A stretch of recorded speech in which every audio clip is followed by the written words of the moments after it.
Hello everybody. So today I will talk about calculus. The topic today is about limit.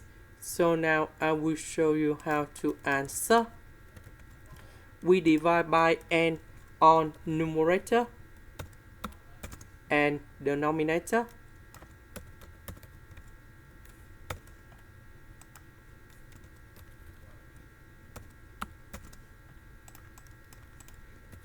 So this one we have n plus 1 over n.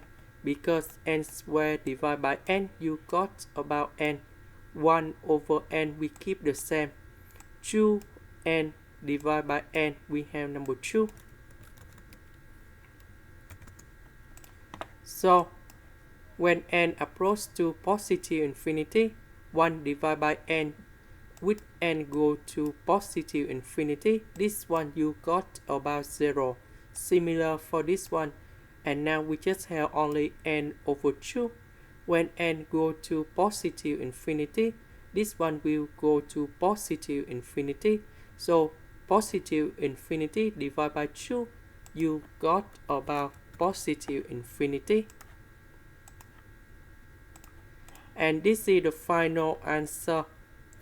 This is the end. Thank you for watching.